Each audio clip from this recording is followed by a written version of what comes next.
These scripture references will be fulfilled regardless of what we do, for God foresaw the future. Consider the fact that if the world becomes professedly Christian, something which is happening openly and undercover politically as you read this material, the New World Order, the fulfillment of the prophecies will have to be fulfilled against a professing Christian world. If the world becomes Christian, then it will be destroyed anyway, and that would pose a clue as to why many will be deceived by overpowering delusion or deception, if it is done by professing Christians themselves. And I beheld another beast coming up out of the earth, and he had 2 horns like a lamb, and he spake as a dragon. And he exerciseth all the power of the first beast before him, and causeth the earth and them which dwell therein to worship the first beast, whose deadly wound was healed. And he doeth great wonders, so that he maketh fire come down from heaven on the earth in the sight of men, and deceiveth them that dwell in the earth by the means of those miracles which he had power to do in the sight of the beast, saying to them that dwell in the earth, that they should make an image to the beast, which had the wound by a sword, and did live. Revelation 13, verses 11 to 14. This scripture shows that this enlightened world in which we live will be deceived into worshipping the beast and causing the great tribulation. It also declares that miracles will play a vital role in this deception. With false prophets that come in the name of God, wouldn't it be safe to say that the miracles wrought by them will also come in the name of God? Remember that our previous scripture passage declared that in the day of accountability, many false prophets will go to Jesus asking, Lord, Lord, have we not prophesied in thy name, and in thy name have cast out devils, and in thy name done many wonderful works? These are the same false prophets mentioned in Revelation 13, verses 11 to 14. Yet the point to be made is that the single greatest proponent of miracles in this day and age among entities is Christendom. Haven't you seen radio and television series which flaunted the power of miracles as being among its chief assets? Haven't you seen signs advertising revival tents which exhorted the public to come with their sick and afflicted, to come expecting a miracle? Where else have you seen miracles flaunted with as much vehemency and frequency? Christendom dominates this enterprise.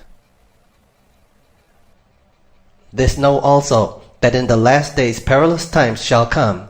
For men shall be lovers of their own selves, covetous, boasters, proud, blasphemers, disobedient to parents, unthankful, unholy, without natural affection, truce breakers, false accusers, incontinent, fierce, despisers of those that are good, traitors, heady, high-minded, lovers of pleasures more than lovers of God, having a form of godliness, but denying the power thereof. From such turn away. 2 Timothy 3, verses 1 to 5. Notice the condition of the world at the end of time, and that the ones possessing all these terrible traits will have a form of godliness. The expression perilous times denotes persecution. We therefore have zeroed into the reasons why so many will not be prepared to stand when Jesus comes. The last and probably most striking evidence to be mentioned comes from what was previously quoted proving the total future destruction of our world, Jeremiah 25, verse 33. After declaring that, the slain of the Lord shall be at that day from one end of the earth even unto the other end of the earth, and that they shall not be lamented, neither gathered nor buried. The scripture continues, starting from verse 34. Howl ye shepherds, and cry, and wallow in the ashes, ye principal of the flock. For the days of your slaughter and of your dispersions are accomplished, and ye shall fall like a pleasant vessel. And the shepherds shall have no way to flee, nor the principal of the flock to escape. A voice of the cry of the shepherds, and an howling of the principal of the flock shall be heard. For the Lord hath spoiled their pasture, and the peaceable habitations are cut down because of the fierce anger of the Lord.